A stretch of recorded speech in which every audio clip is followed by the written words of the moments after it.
Hey everyone, just a quick intro for episode 51 of the GMologist Presents. So we got a nice call in from Jason Connerly responding to the 50th episode, and then a lot of not call-ins. So I do several unboxings of games that could be in the future games or supplements for current games that I'm pretty excited about. I'm still debating, well, I've been doing unboxings. A la Jason Connerly of Nerds RPG Variety Cast and others. I don't know who else does unboxings. And let me know if those are worth it or cool or kind of subtle advertisements that probably shouldn't be here. I'm not sure. And after that, I got recaps of the week's games. I wanted to get those out before the weekend because the weekend I have several games too that will get recapped. And I guess in the recaps are not just like blow by blow. I do insert commentary here and there, so I hope you do listen to them, and maybe just because of interest in the games and the commentary, especially when the games that I run, I kind of give a GM's view, and maybe some behind the screen type of information. So anyway, enjoy episode 51 of the GMologist Presents.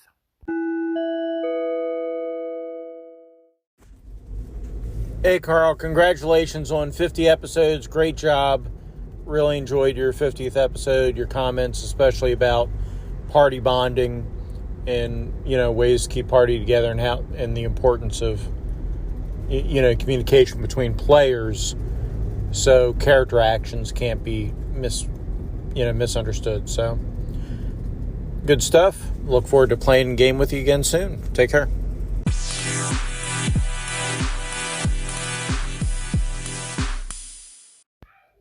Hey there, I'm going to do an unboxing. I have this big box from the Lightning source, which is Drive-Thru-RPG, the printer source, and it's a good sized box. It's pretty heavy. It is like an 11 by 17, and I feel like it has an easy open thingy, but if not, I have handy dandy anvil here. I think I'll get it started with the anvil. Anvil's my box cutter. A little harder than I thought. Get this thing open. There we go. Pop. Wow, it's a good sized book, man. I am happy that I got it. It is the Raiders of Ryla, Game Master's Guide and Complete Rules. So the year is 1910. In an age of crumbling empires, dangerous adventures, and rotting decadence, rifles crack across the untamed Khyber Pass. Sorcerers stir from eldritch crypts, and dark things dream and lurk in secretive, fetid corners of the globe. Raiders of Ryla is a standalone role-playing game and sourcebook in which mercenary rogues explore forbidden frontiers, unearth ancient artifacts, and outwit villainous scum. So it is a BRP 1D100 open source license, Cthulhu mythos of H.P. Lovecraft, but also especially evocative of and it emulates not only adventures in Cthulhu mythos of H.P. Lovecraft and a circle of influences, but especially the savage and evocative feel of Howard's mythos and weird menace stories. It takes place, what I really liked about it, it takes place right in between the Victorian gaslight stuff and your standard 1920s. It's still BRP. It is nominally Edwardian times, which is really good, and it is a hefty tome. It's really cool. It clocks in at, I don't know page numbers in it. There's several appendices. It's over 450 pages here. Looks like we're getting there. 473 pages, and then some thank you pages, some character sheets and forms, and the index, and then a set of maps at the end. And the maps are, the Atlantic Ocean and all the trade routes, and a close in of Massachusetts and Rhode Island, so Lovecraft country-ish. But yeah, it looks really cool. Definitely we wanted to play something in the Edwardian England pre-World War One, and this is supposed to be for that. So very cool. Yeah, I got another box, and I have no idea what it is. It's from Joey Turco Gamerati LLC out of Lakewood, Washington. Did Joe Richter send this to me? Or maybe, is it ticking? Anyway, it's a good-sized box. It's got some heft to it. It is about, I would say, 5 inches deep by, and then 10 inches wide, 10 inches long. So a good-sized box. Maybe about a foot, actually. Like a foot square, and then 6 inches or so deep.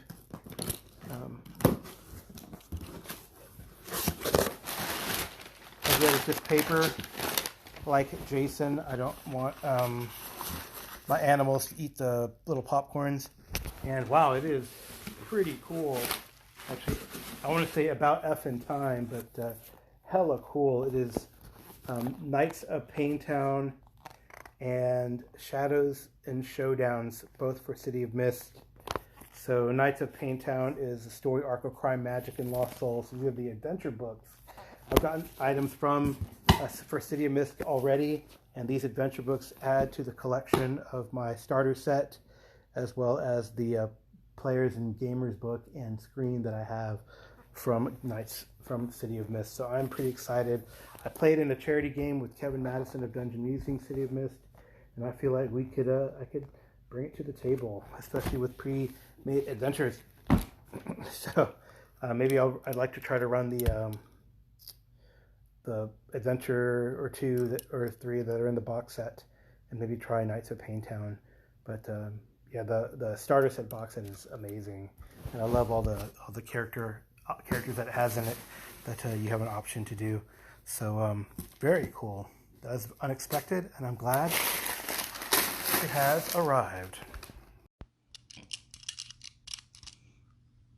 Anvil is out. That means some unboxings. The first one looks like another product from Gabor Lux in Hungary. It says "Do not bend."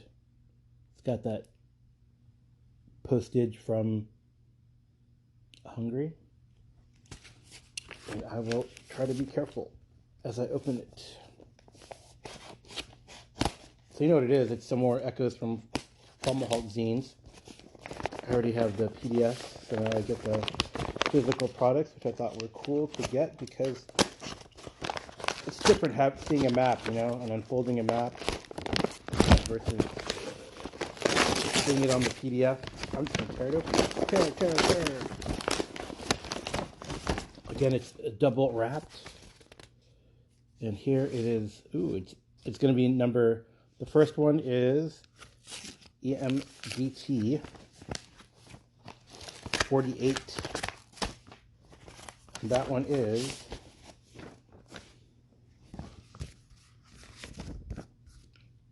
issue number 2, Gaunt Nest of Spies. So it has in it, I will look at the table of contents.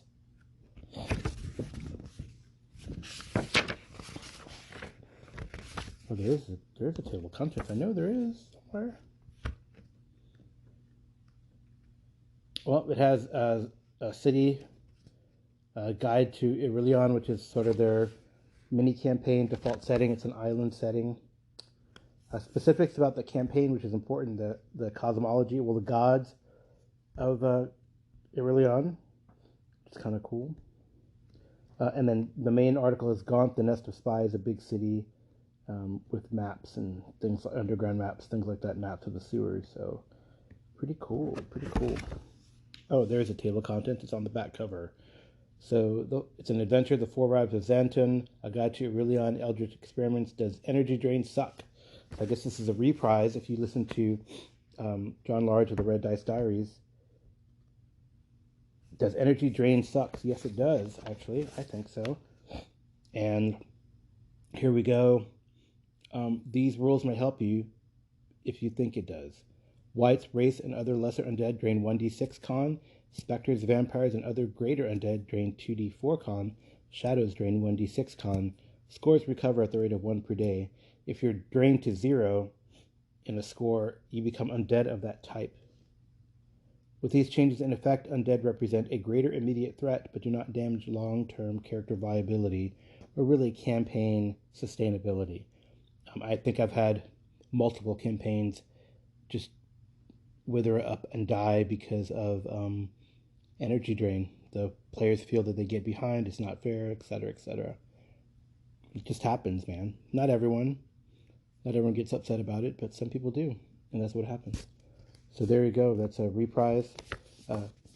John Large probably read it better than I did, but that's where it comes from. Or it comes from Knock number 1, but it is reprinted here in issue number 2 of Echoes from Falmahat.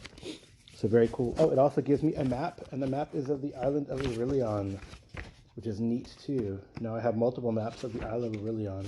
On the back, it's Gaunt, like a player's map of Gaunt. Nothing written there. That's pretty cool. Oh, nice. This was good because it has like a... So there was a map that came with another product that I bought, but it didn't have any...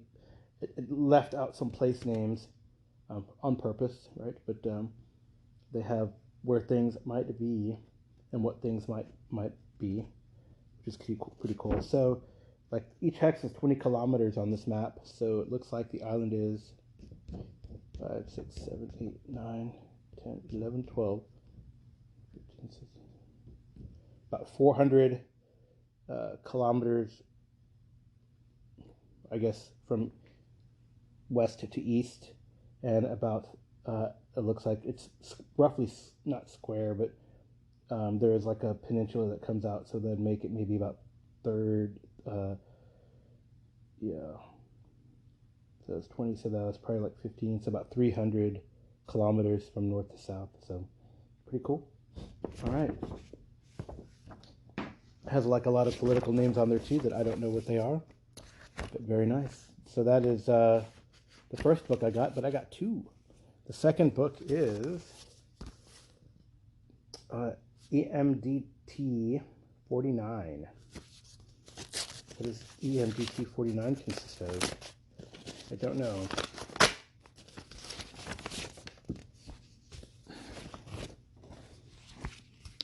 Again, it is a... Ooh, it got another map.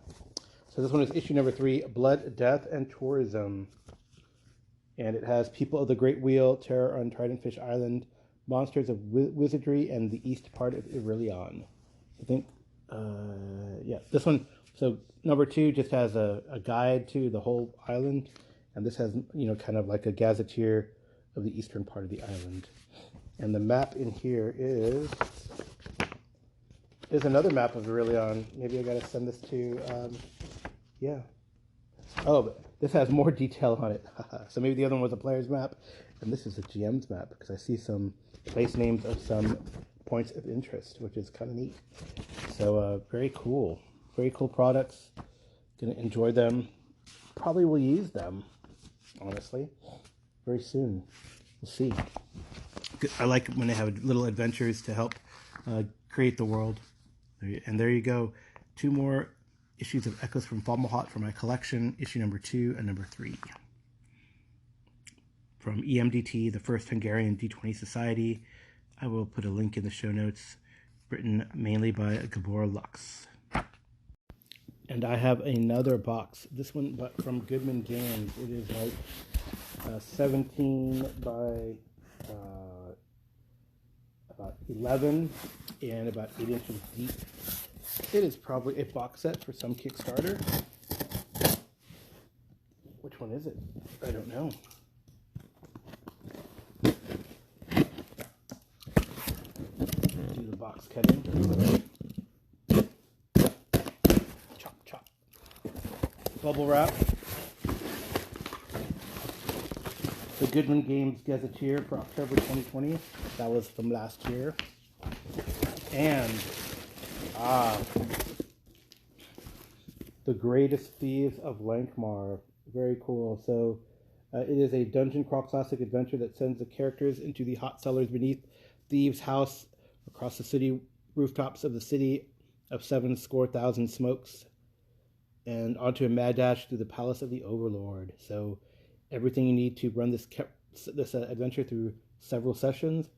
It's pretty cool. It's supposed to be a gauntlet of some sort, and it was used as a tournament, and people would score it, and you'd win prizes.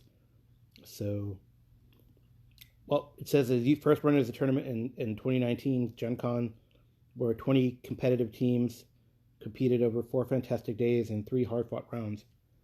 Characters died, etc. 44% of the tables experienced TPKs, interesting, and nearly 6 in 10 PCs were killed. 1 team survived to win.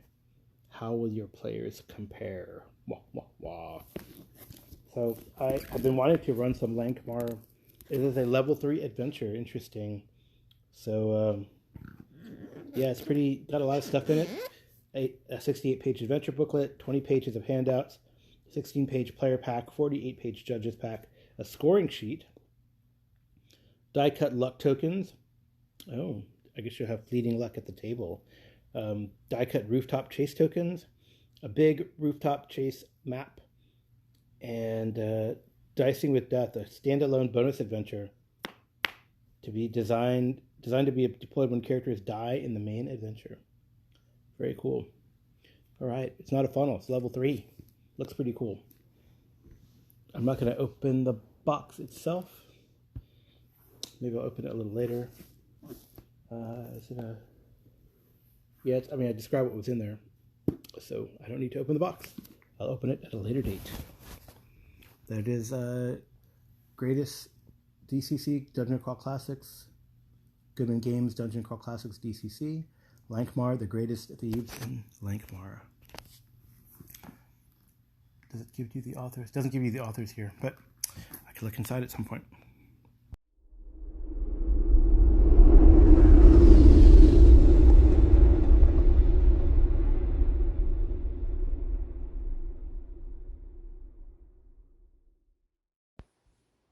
Yep, I did play some games this week. So the first game that I played in was on Monday night, and it is called Reaver. The title of the adventure being Spears in the Mist. It is part of a playtest for a quick start that is being written by Joe Salvatore of Raven God Games. And it's very sword and sorcery. We're in this city that's about to be overrun by an army. And the last adventure, we saw a leader of a faction named Mirko killed by city guard. And we also rescued another member of a political faction named Tiberia, who is of Thraxican descent but native. We knew that the city was about to get overrun, so we were wanting to escape. But there are 3 characters, and one is Brutus the Bald, played by Jason Connerly of Nerds RPG Variety Cast. Another one is Laszlo, who is a fighter, played by a friend of Joe's, and then I play Uskold the Lame, who is a shaman of Hibernian descent, so Germanic. Thraxicans are like Roman. I think the other 2 are of that culture. Anyway, Brutus had a plan to break out an acquaintance of his named Cato, who was charged with being a spy.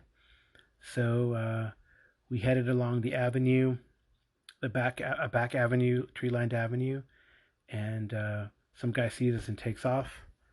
I think this bit us in the rear in the end.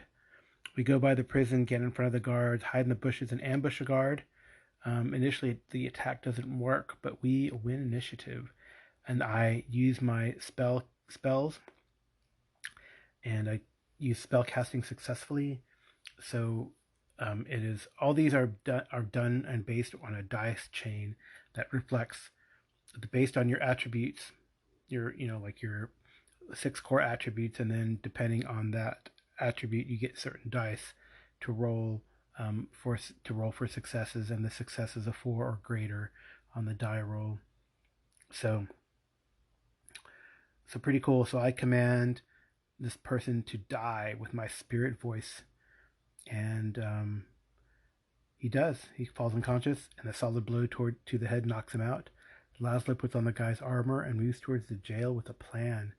We do the sort of like we pretend to be prisoner plan. Laszlo blathers the guards, and a torturer who we learn later is named Crassus. It's all very confusing, honestly, and the player did a great job of confusing myself and the GM, and I guess because he confused the GM, he successfully confused the guards here.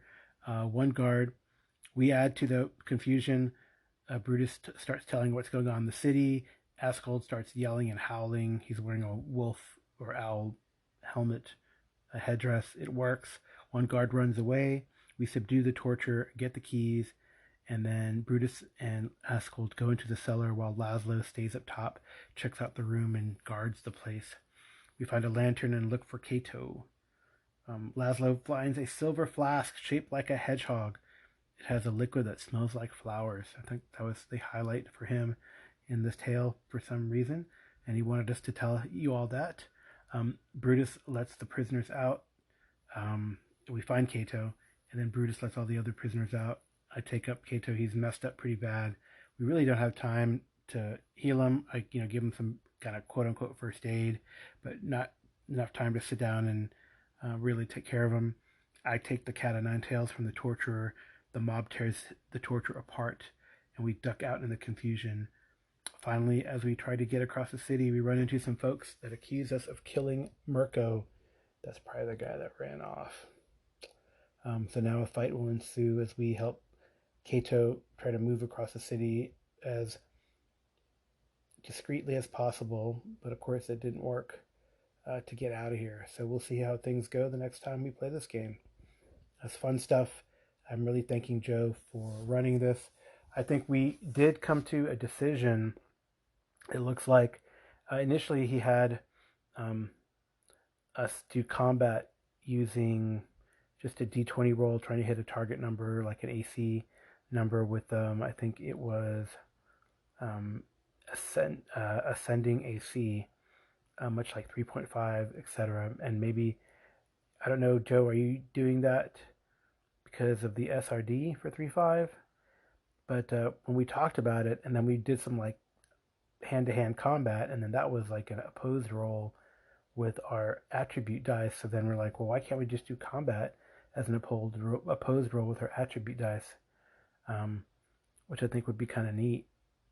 And I think that's what the decision he is doing and he's making. So dropping the D20 aspect and making it more of a dice chain, opposed roll, ascending dice. You can use your resolve to increase dice that you want to use, or use resolve to get an advantage on your die roll. So yeah, I think that mechanic makes it one universal type of system, as opposed to using one dice for something and the other dice for everything else.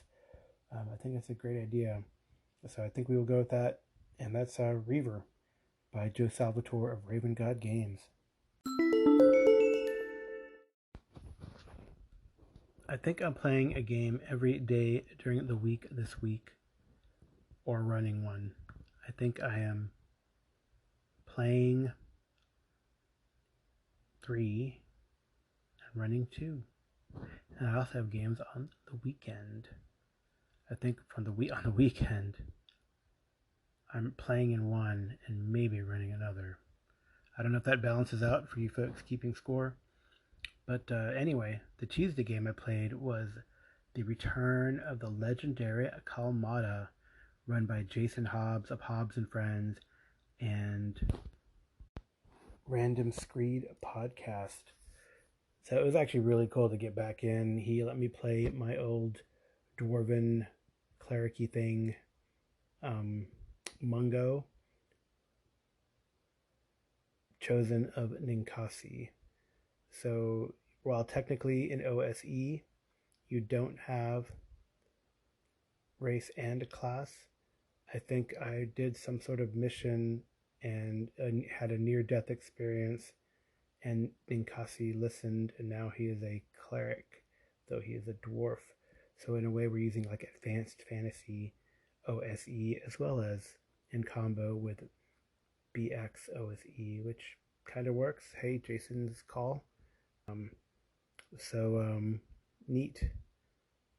There were other players as well, not just myself.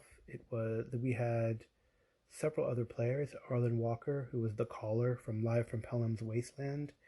We had Taylor from Clerics Wear Ringmail. We had also another guy, Julian Burnick of the Spellburn DCC RPG podcast. And there was another player who's a longtime legendary player of Kalmatta who doesn't have a podcast yet, but his family makes products that you can store frosty cold beverages in. So it was pretty cool. I did take some notes. We sailed about 8 miles down from Sindanor. Oh, and actually, Jason, since it's been so long since we played, I think he said he hasn't run since like March, and myself have not played in over a year. So we did the whole intro for Kalmatta, which is fantastic. You can probably watch the streaming live on Twitch, and then you can see it on YouTube later as he records everything. So it's pretty cool. You got to just tune in to Hobbs's podcasts or YouTubes just for that when he can give the intro to Kalmatta. So Arlen. So after that intro, then we chose, or we went to see what the muster for men at arms were like, and I was able to successfully convince Gurn, a dwarf with a warhammer and a chain and shield, to come with us. So then, as Arlen was a caller, he decided we were going to sail down the coast about 8 miles and explore inland. So we did. We were exploring inland, seeing, revealing the map. It's always fun to do. And we didn't really go to a point of interest. We thought about it, but we had an encounter, I think, on our first night with a host of goat mongrel men. And it was tough. We defeated them. No one died. We were lucky and successful.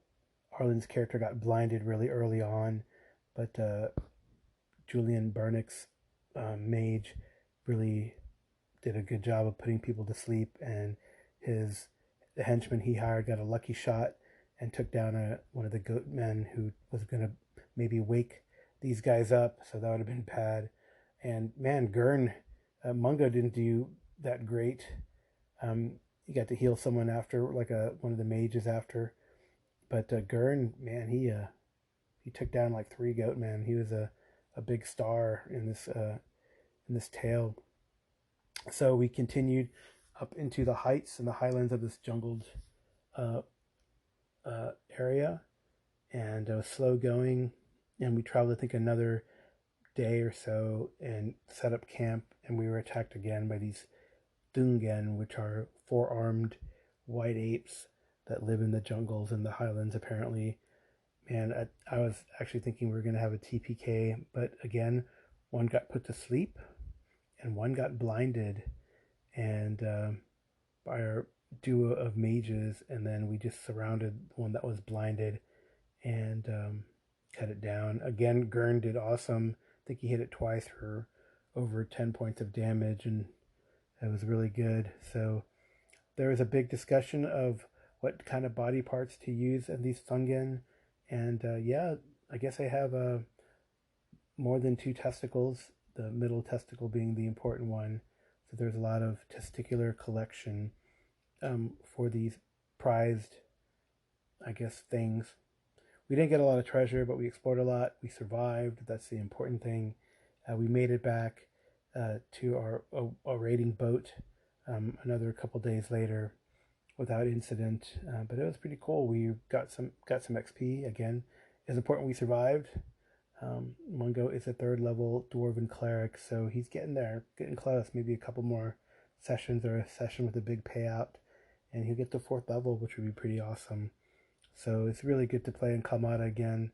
Enjoyable game, and hope to play again soon.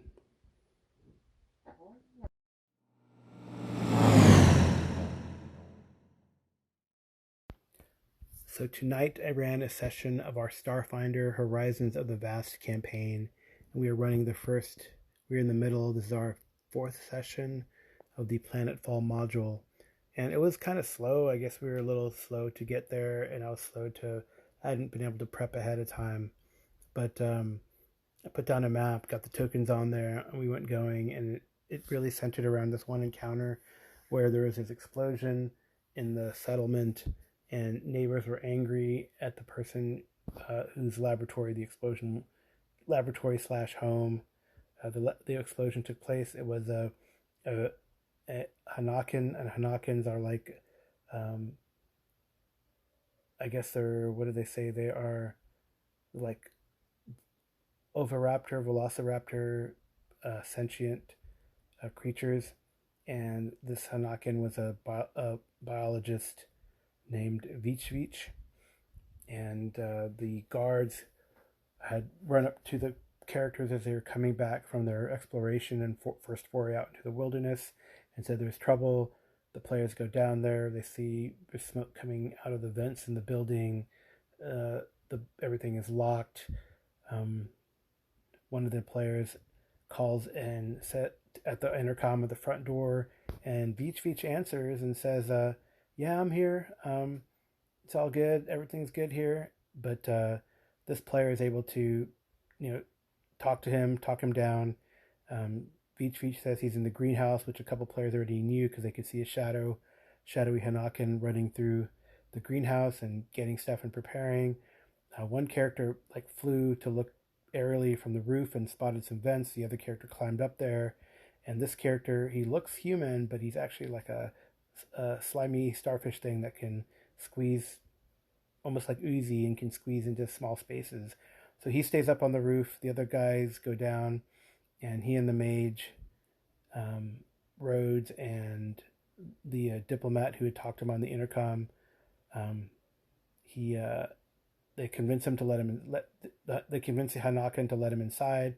So Beach tells him what's going on. Yeah, I had these creatures that are legal, and one of them blew up, but the other ones escaped, and this is what all the smoke is, and they're in that room. Meanwhile, the Astroan, I think that's what they are. His name is Von Duel, Von Duel. He squeezes in through one of the vents, gets down there, finds that there are creatures in here that escape, and there's these exploding slug creatures. They bite at him. He tries to get away and close the door behind him, but they bite him and cut him down. So, oh no, he's dying. It's pretty crazy. Vich has this concoction that can coax these creatures. It's something they like to eat. So he puts this on the hands of the android diplomat. So this android diplomat now has slimy hands, and it is kind of crazy. There's smoke everywhere. They go into the room. Cass, who is the engineer, who's a Strigoi, can fly, so he flies over there and starts venting, hitting the exhaust to vent out the smoke in the proper manner. The cool thing is they all have armor and vac suits, and all these have a helmet that you can put on. Either it's a physical helmet or it telescopes out, and is able to cover their face so they're not inhaling smoke. So they find their buddy who's down, but they're managed to actually capture 2. They kill one, actually kills itself, as when you shoot these things and they get below a certain amount of health, they become volatile, and any more damage makes them explode. So one exploded. Von Duel almost died. He had to spend something in Starfinder called Resolve that keeps you alive. It's kind of like, instead of in D&D 5e, where you do a death roll, you have a certain number of resolve points that help you to stabilize. But if you keep taking damage, like when the creature next to you explodes on you, you gotta spend that resolve or you permadie. So he got down to 1 resolve. He could have maybe taken one more damage, but then after that he'd have been dead. So it was pretty close, but it was pretty cool. I like the plan that the player with the android, who plays the android, came up with.